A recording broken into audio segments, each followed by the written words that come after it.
यहां मानसखंड में बागेश्वर, बैजनाथ, नंदा देवी, गोलू देवता, पूर्णागिरी, कसार देवी,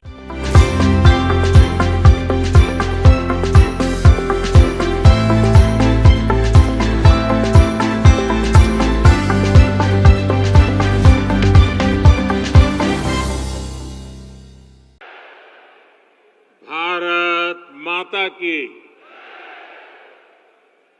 उत्तराखंड के लोकप्रिय युवा मुख्यमंत्री भाई पुष्कर सिंह धामी जी, केंद्रीय मंत्री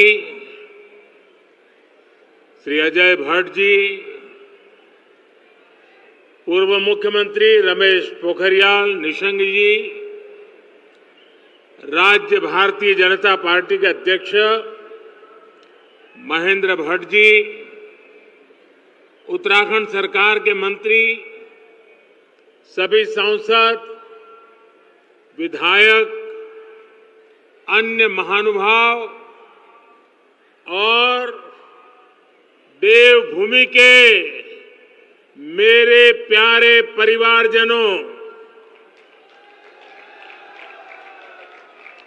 आप सभी को प्रणाम।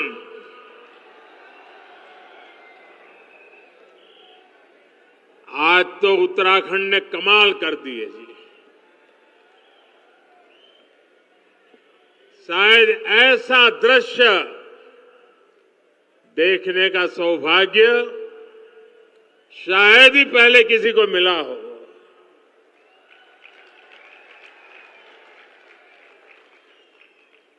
आज सुबह से मैं उत्तराखंड में जहां गया, अद्भुत प्यार,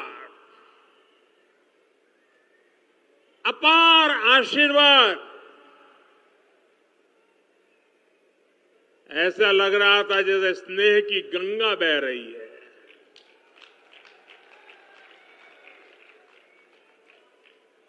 आध्यात्म और अप्रतिम शौर्य की इस धरा का मैं वंदन करता हूं। वीर माताओं को विशेष रूप से वंदन करता हूं। जब बद्रीनाथ धाम में जय बद्री विशाल का उद्घोष होता है तो गढ़वाल राइफल्स के वीरों का जोश बढ़ जाता है। जब गंगोली हाट के कालिका मंदिर की घंटियां जय महाकाली के जयकारों से गूंजती है तो कुमाऊं रेजिमेंट के वीरों में अदम्य साहस का संचार होने लगता है। यहां मानसखंड में बागेश्वर, बैजनाथ, नंदा देवी, गोलू देवता, पूर्णागिरी, कसार देवी, कैची धाम, कटारमल, नाना कमता, रीठा साहिब, अनगिनत देव स्थलों की श्रृंखला का वैभव हमारे पास बहुत बड़ी विरासत है। राष्ट्र रक्षा और आस्था की इस तीर्थ भूमि पर मैं जब जब आया हूं, जब भी आपका स्मरण किया है, मैं धन्य हो जाता हूं।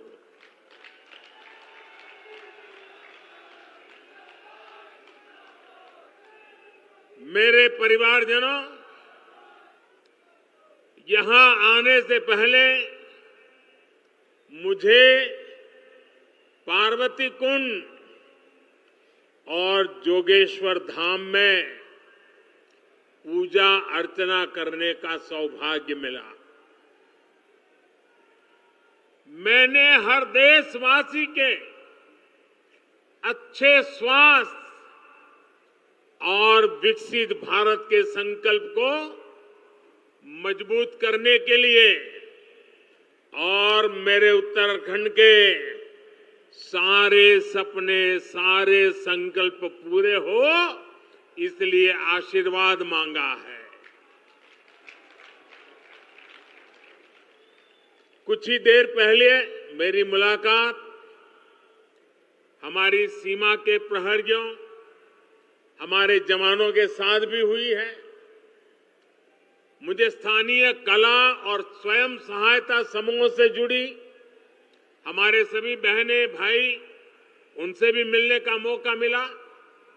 यानी भारत की संस्कृति, भारत की सुरक्षा, भारत की समृद्धि से जुड़े हुए इन तीनों स्वरूप में इस प्रकार से मेरी ये नए प्रकार की यात्रा भी जुड़ गई। सभी के दर्शन एक साथ हो गए।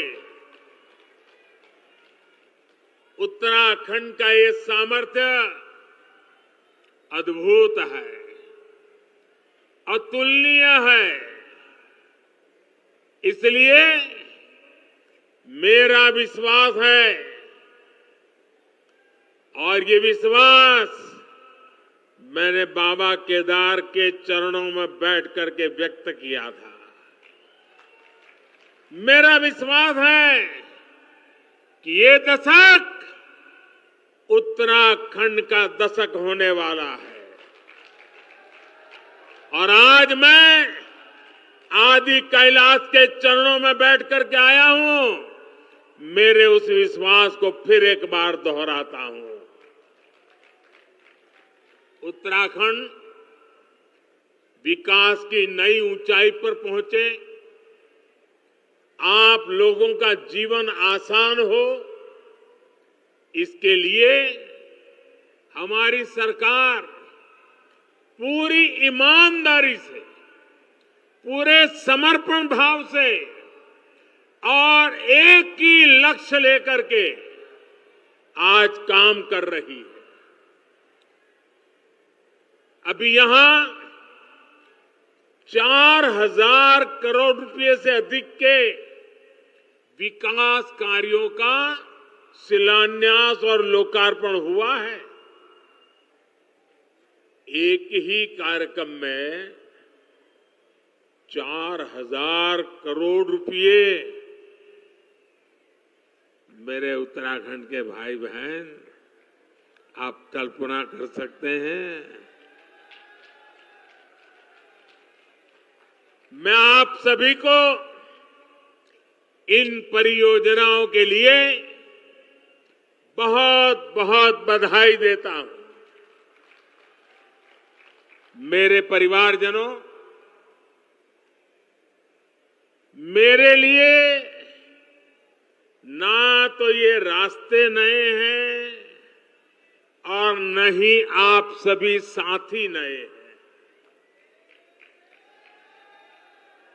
उत्तराखंड में अपनेपन की अनुभूति हमेशा मेरे साथ रहती है और मैं देखता हूं कि आप भी अपनेपन के उसी हक के साथ, उसी आत्मीयता से मुझसे जुड़े रहते हैं।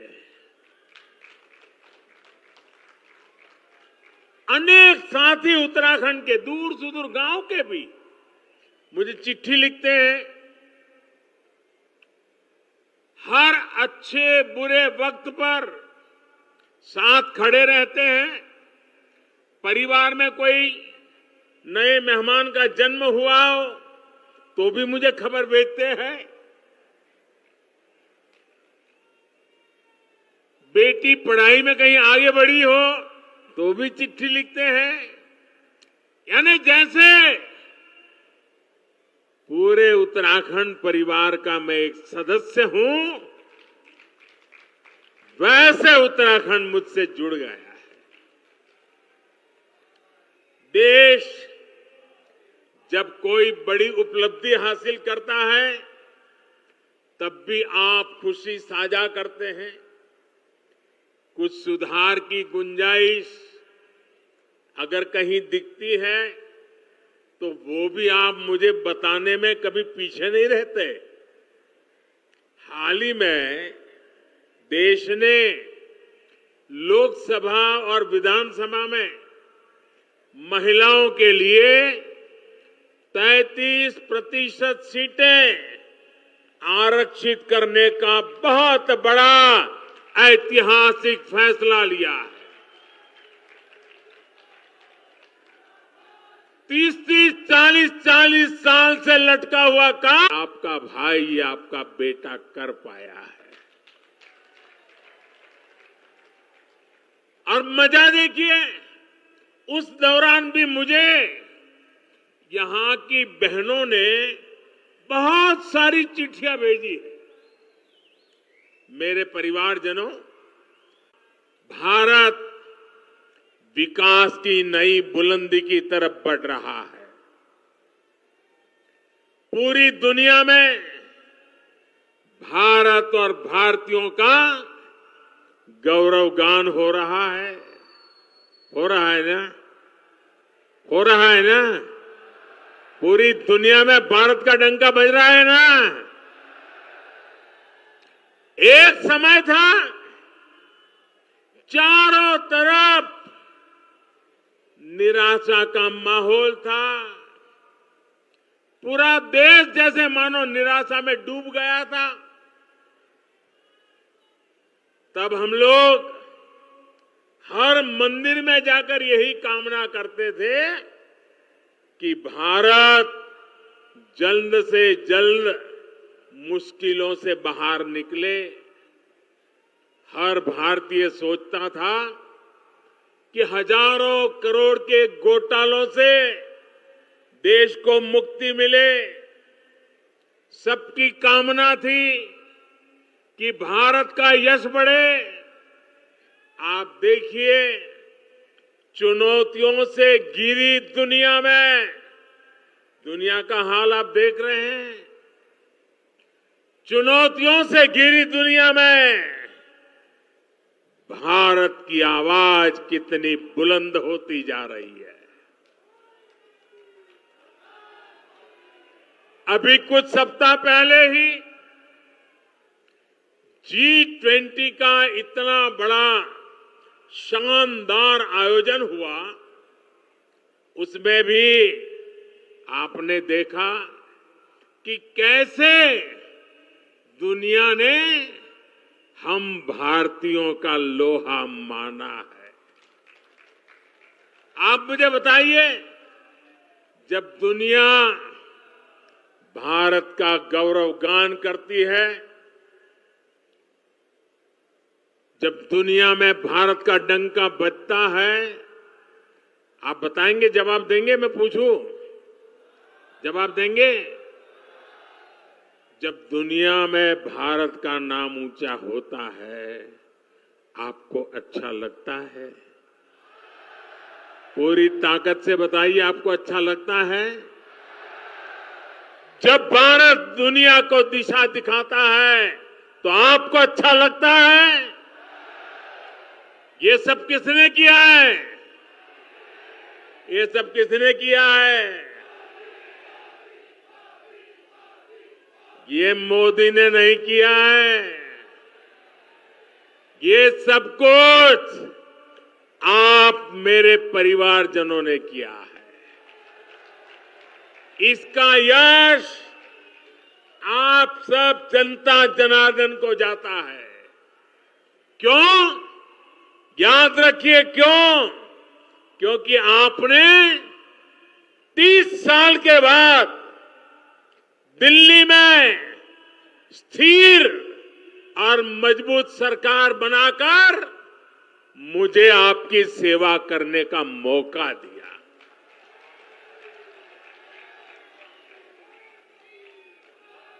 आपके वोट की ताकत है। जब मैं दुनिया के बड़े बड़े लोगों से हाथ मिलाता हूं ना, आपने देखा होगा अच्छों से हो रहा है मामला, लेकिन जब मैं हाथ मिलाता हूं ना तो बराबर आंख भी मिलाता हूं, और जब मेरी तरफ वो देखते हैं ना तो मुझे नहीं देखते हैं, 140 करोड़ हिंदुस्तानियों को देखते हैं।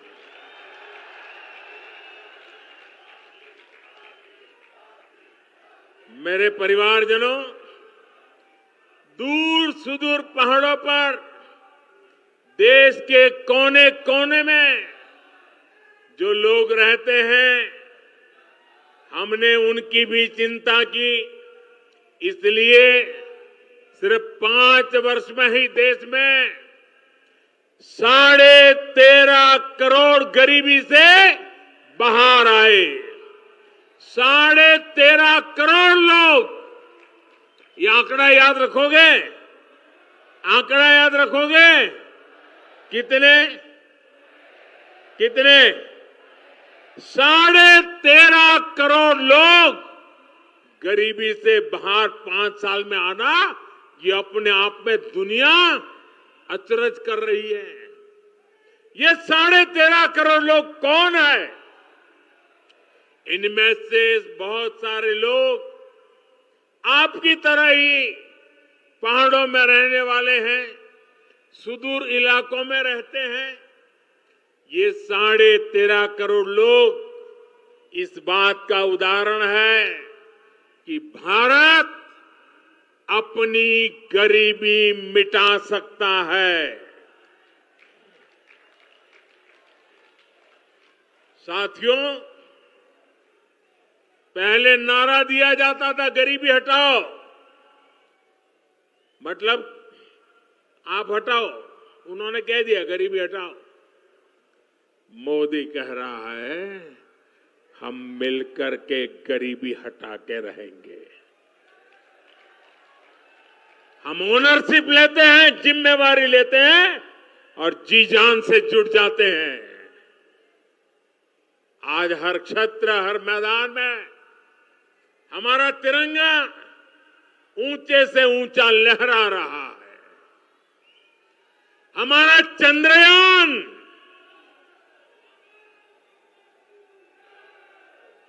ये चंद्रयान जहां पहुंचा है, जहां दुनिया का कोई भी देश नहीं पहुंच पाया, और भारत ने जहां अपना चंद्रयान गया है, उस स्थान को नाम दिया है शिव शक्ति।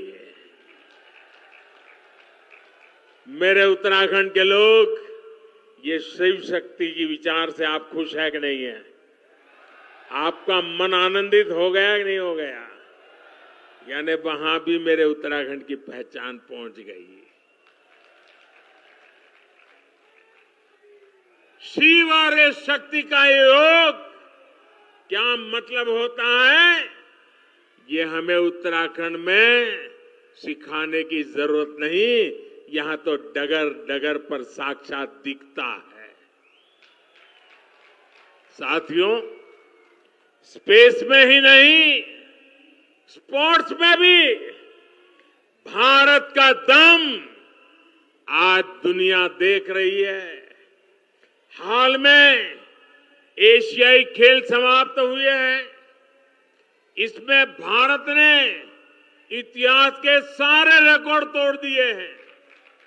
पहली बार भारत के खिलाड़ियों ने सेंचुरी लगाई, 100 से ज्यादा मेडल जीतने का रिकॉर्ड बनाया। और आप जरा जोर से ताली बजाना। एशियन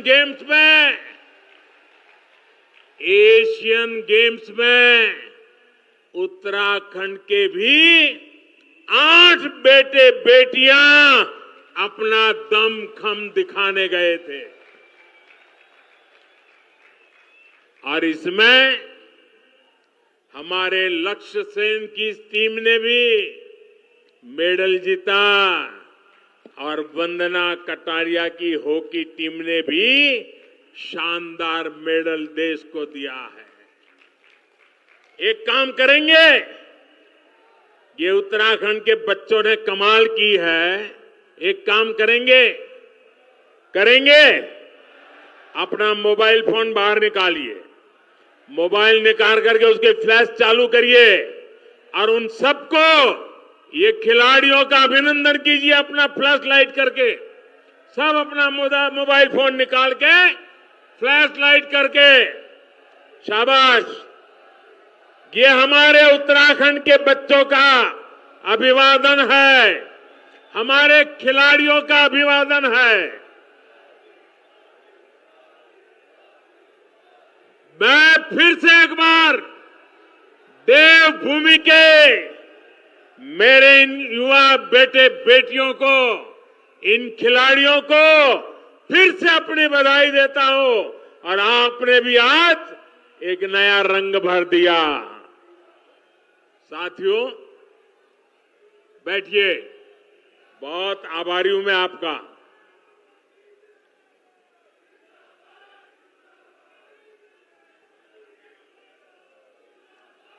भारत के खिलाड़ी देश दुनिया में अपना परचम लहराए, इसके लिए सरकार खिलाड़ियों की पूरी मदद कर रही है।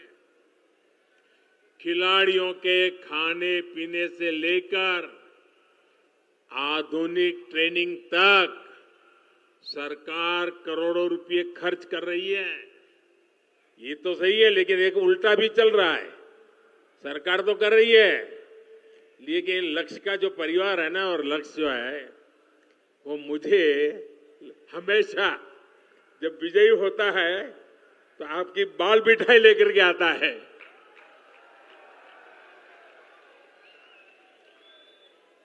खिलाड़ियों को बहुत दूर नहीं जाना पड़े, इसके लिए सरकार जगह जगह खेल के मैदान भी बनवा रही है। आज ही हल्द्वानी में हॉकी ग्राउंड और रुद्रपुर में वेलोड्रोम स्टेडियम का भी शिलान्यास हुआ है। मेरे नौजवानों, ताली बजाइए, आपका काम हो रहा है। इसका लाभ मेरे उत्तराखंड के युवाओं को मिलेगा। मैं धामी जी और उनकी पूरी टीम को भी बहुत बहुत बधाई भी देता हूं, बहुत बहुत शुभकामनाएं भी दूंगा, जो राष्ट्रीय खेलों की तैयारी में पूरे जोश से जुटी हुई है। बहुत बहुत बधाई आपको और आपकी पूरी टीम को बधाई। मेरे परिवारजनों, उत्तराखंड के हर गांव में देश के रक्षक हैं। यहां की वीर माताओं ने वीर पुत्रों को जन्म दिया है, जो मेरे देश की रक्षा कर रहे हैं। वन रैंक वन पेंशन की उनकी दशकों पुरानी मांग को हमारी ही सरकार ने पूरा किया। अब तक वन रैंक वन पेंशन के तहत 70,000 करोड़ रुपए, उससे भी ज्यादा हमारी सरकार ने पूर्व सैनिकों को दिए हैं। इसका लाभ उत्तराखंड के भी 75,000 से ज्यादा पूर्व सैनिकों के परिवारों को मिला है। हमारी सरकार की बहुत बड़ी प्राथमिकता बॉर्डर एरियाज में विकास की भी है। आज बॉर्डर एरियाज में सुविधाओं का निर्माण बहुत तेज गति से हो रहा है। आप सोच रहे होंगे कि आपकी क्या गलती थी, ये काम पहले की सरकारों ने क्यों नहीं किया। गलती आपकी नहीं थी। पहले की सरकारों ने इस डर से बॉर्डर एरिया का विकास नहीं किया कि कहीं दुश्मन इसका फायदा उठाकर अंदर ना आ जाए। बताइए क्या तर्क देते थे। आज का नया भारत पहले की सरकारों की डरी हुई सोच को पीछे छोड़कर आगे बढ़ रहे हैं। न हम डरते हैं न हम डराते हैं। भारत की पूरी सीमा, उस पर हम आधुनिक सड़कें बना रहे हैं, सुरंगें बना रहे हैं, पुल बना रहे हैं। बीते 9 वर्षों में सिर्फ बॉर्डर एरियाज में ही 4,200 किलोमीटर से ज्यादा लंबी सड़कें बनाई गई है। हमने बॉर्डर के किनारे करीब 250 बड़े पुल और 22 सुरंगें भी बनाई है। आज भी इस कार्यक्रम में अनेक नए पुलों के लिए शिलान्यास हुआ है। अब तो हम बॉर्डर तक ट्रेनों को भी लेकर आने की तैयारी कर रहे हैं। इस बदली हुई सोच का लाभ उत्तराखंड को भी मिलने जा रहा है। मेरे परिवारजनों, पहले सीमावर्ती क्षेत्रों को, सीमावर्ती गांवों को देश का अंतिम गांव माना जाता था। जो अंतिम है, विकास के मामले में उसका नंबर भी आखिर में ही आता था। ये भी एक पुरानी सोच थी। हमने सीमावर्ती गांवों को अंतिम नहीं, बल्कि देश के पहले गांव के रूप में विकसित करना शुरू किया। वाइब्रेंट विलेज प्रोग्राम के तहत ऐसे ही सीमावर्ती गांवों का विकास किया जा रहा है। हमारी कोशिश यही है कि यहां से जो लोग पलायन करके गए हैं वो फिर लौट के आ जाएं। हम चाहते हैं इन गांवों में पर्यटन बढ़े, तीर्थ यात्रा का विस्तार हो। मेरे परिवारजनों, एक पुरानी कहावत है कि पहाड़ का पानी और पहाड़ की जवानी पहाड़ के काम नहीं आती। मैंने संकल्प लिया है कि मैं इस अवधारणा को भी बदल कर रखूंगा। आपने भी देखा है कि अतीत की गलत नीतियों के कारण उत्तराखंड के अनेक गांव वीरान हो गए। सड़क, बिजली, पानी, पढ़ाई, दवाई, कमाई, हर चीज का अभाव, और उस अभाव के कारण लोगों को अपना घर छोड़ना पड़ा है। अब स्थितियां बदल रही है। जैसे जैसे उत्तराखंड में नए अवसर बन रहे हैं, नई सुविधाएं बन रही हैं, वैसे वैसे अनेक साथी गांव लौटने लगे हैं। डबल इंजन सरकार का प्रयास है कि गांव वापसी का यह काम तेजी से हो। इसलिए इन सड़कों पर, बिजली के प्रोजेक्ट्स पर, अस्पतालों पर, स्कूल कॉलेजों पर, मोबाइल फोन के टावर पर इतना बड़ा निवेश किया जा रहा है। आज भी यहां इनसे जुड़े हुए कई प्रोजेक्ट शुरू हुए हैं। यहां सेब के बागान और फल सब्जियों के लिए बहुत संभावनाएं हैं। अब जब यहां सड़कें बन रही हैं, पानी पहुंच रहा है, तो मेरे किसान भाई बहन भी प्रोत्साहित हो रहे हैं। आज जो पॉली हाउस बनाने और सेब के बाग विकसित करने की योजना भी शुरू हुई है। इन योजनाओं पर 1100 करोड़ रुपए खर्च होने वाले हैं। इतना सारा पैसा उत्तराखंड के हमारे छोटे छोटे किसानों का जीवन बेहतर बनाने के लिए खर्च किया जा रहा है। पीएम किसान सम्मान निधि के तहत भी उत्तराखंड के किसानों को अब तक 2,200 करोड़ रुपए अधिक मिल चुके हैं। साथियों, यहां तो मोटा अनाज, श्री अन्न भी अनेक पीढ़ियों से उगाया जाता है। मैं जब आपके बीच में रहा करता था, बहुत समय काटा है आपके बीच में, तब घर घर में मोटा अनाज भी खूब खाया जाता था। अब केंद्र सरकार इस मोटे अनाज को, श्री अन्न को दुनिया के कोने कोने तक पहुंचाना चाहती है।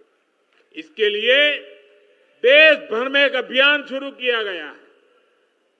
इनका भी बहुत बड़ा फायदा हमारे उत्तराखंड के छोटे किसानों को मिलने जा रहा है। मेरे परिवारजनों, हमारी सरकार माताओं बहनों की हर मुश्किल, हर असुविधा को दूर करने के लिए प्रतिबद्ध है।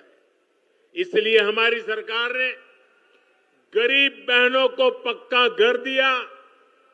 हमने बहनों बेटियों को शौचालय बनाकर दिया, गैस कनेक्शन दिए, बैंक में खाता खुलवाया, मुफ्त इलाज जो किया, मुफ्त राशन आज भी चल रहा है ताकि गरीब का घर का चूल्हा जलता रहे। हर घर जल योजना के तहत उत्तराखंड में 11 लाख परिवारों की बहनों को पाइप से पानी की सुविधा मिल रही है। अब बहनों के लिए एक और काम किया जा रहा है। इस साल लाल किले से मैंने महिला स्वयं सहायता समूहों को ड्रोन देने की घोषणा की है। ड्रोन के माध्यम से खेतों में दवा, खाद, बीज, ऐसे अनेक काम किए जा सकेंगे। अब तो ऐसे ड्रोन भी बनाए जा रहे हैं कि फल सब्जियों को निकट की सब्जी मंडी तक पहुंचा सके। पहाड़ में ड्रोन से दवाओं की डिलीवरी भी तेजी से करा सके। यानी महिला स्वयं सहायता समूहों को मिलने वाले ये ड्रोन उत्तराखंड को आधुनिकता की नई ऊंचाई पर ले जाने वाले। मेरे परिवारजनों, उत्तराखंड के तो गांव गांव में गंगा है, गंगोत्री है। यहां के हिम शिखरों में शिवजी और नंदा विराजते हैं। उत्तराखंड के मेले, कौथिक, थौल, गीत संगीत, खान पान अपनी विशिष्ट पहचान रखते हैं। पांडव नृत्य, छोलिया नृत्य, मांगल गीत, फुलदेई, हरेला, बघवाल और रम्माण जैसे सांस्कृतिक आयोजन से ये धरती समृद्ध है। लोक जीवन के स्वाद, रोट, अरसे, जंगोरे की खीर, कफली, पकोड़े, रायता, अल्मोड़ा की बाल मिठाई, सिग्योरी, इनका स्वाद कौन भूल सकता है। और ये जो काली गंगा की भूमि है, उस भूमि से तो मेरा नाता भी बहुत रहा है। यहां चंपावत स्थित अद्वैत आश्रम भी, उससे भी मेरा गहरा संबंध रहा है। वो मेरी जिंदगी का एक कालखंड था। मेरी कितनी ही यादें यहां के इंच इंच जमीन पर पड़ी हुई है। इस बार बहुत इच्छा थी कि मैं इस दैवीय परिसर ज्यादा समय बिताऊं, लेकिन कल दिल्ली में G20 से जुड़ा एक और बड़ा सम्मेलन है। सारी दुनिया के पार्लियामेंट के जो स्पीकर है G20 के, उनका एक बहुत बड़ा समिट है। और इस वजह से मैं अद्वैत आश्रम चंपावत नहीं जा पा रहा हूं। मेरी ईश्वर से कामना है कि मुझे जल्द ही इस आश्रम में आने का फिर एक बार मौका मिले। मेरे परिवारजनों, उत्तराखंड में पर्यटन और तीर्थ यात्रा के विकास से जुड़े डबल इंजन सरकार के प्रयास अब रंग ला रहे हैं। इस वर्ष उत्तराखंड में चार धाम यात्रा के लिए आने वाले श्रद्धालुओं की संख्या 50 लाख के आसपास पहुंच रही है। सारे रिकॉर्ड टूट चुके हैं। बाबा केदार के आशीर्वाद से केदारनाथ धाम के पुनर्निर्माण से जुड़ा पहला चरण पूरा हो चुका है। श्री बद्रीनाथ धाम में भी सैकड़ों करोड़ रुपयों की लागत से अनेक काम हो रहे हैं। केदारनाथ धाम और श्री हेमकुंड साहिब में रोपवे का भी काम पूरा होते ही दिव्यांग और बुजुर्ग तीर्थयात्रियों को बहुत सुविधा होने वाली है। हमारी सरकार केदार खंड के साथ साथ, और मैं आज इसलिए यहाँ आया हूं, मुझे मानस खंड को भी उस ऊंचाई पर ले जाना है। केदार खंड और मानस खंड की कनेक्टिविटी पर भी हम बहुत बल दे रहे हैं। जो लोग केदारनाथ बद्रीनाथ धाम जाते हैं वे जोगेश्वर धाम, आदि कैलाश और ओम पर्वत भी आसानी से आ सके, ये प्रयास किया जा रहा है। आज जो ये मानस खंड मंदिर माला मिशन शुरू हुआ है, उससे भी कुमाऊं के अनेक मंदिरों तक आना जाना आसान होगा। मेरा अनुभव कहता है कि जो लोग बद्रीनाथ और केदारनाथ आते हैं वे भविष्य में इस और जरूर आएंगे। उनको इसी क्षेत्र का पता नहीं है और आज जरूर वीडियो जब टीवी पर देखेंगे ना, ये मोदी चक्कर काट के आया है, आप देख लेना। हर एक को करेगा, यार कुछ तो होगा। और आप तैयारी करो, यात्रियों की संख्या बढ़ने वाली है। मेरा मानस खंड धम-धम होने वाला है जी। साथियों, उत्तराखंड की बढ़ती हुई कनेक्टिविटी यहां के विकास को नई ऊंचाई पर ले जाने वाली है। चार धाम महापरियोजना से, ऑल वेदर रोड से आपको बहुत सुविधा हुई है। ऋषिकेश कर्णप्रयाग रेल परियोजना पूरी होने के बाद तो पूरे क्षेत्र का कायाकल्प हो जाएगा। इस पूरे क्षेत्र में उड़ान योजना के तहत सस्ती हवाई सेवाओं का भी विस्तार किया जा रहा है। आज ही यहां बागेश्वर से करनाली चीना तक, गंगोली हाट से अल्मोड़ा तक और टनकपुर घाट से पिथौरागढ़ तक की सड़कों का काम शुरू हुआ है। इससे सामान्य जन को सुविधा के साथ साथ पर्यटन से कमाई के अवसर भी बढ़ेंगे। मुझे खुशी है कि यहां की सरकार होम स्टे को प्रोत्साहन दे रही है। पर्यटन तो एक ऐसा सेक्टर है जहां सबसे अधिक रोजगार है और कम से कम पूंजी लगती है। आने वाले समय में तो टूरिज्म सेक्टर का बहुत अधिक विस्तार होने वाला है, क्योंकि पूरी दुनिया आज भारत आना चाहती है, भारत को देखना चाहती है, भारत को जानना चाहती है। और जो भारत को देखना चाहता है वो उत्तराखंड आए बिना भारत को देखना उसका पूरा नहीं हो सकता।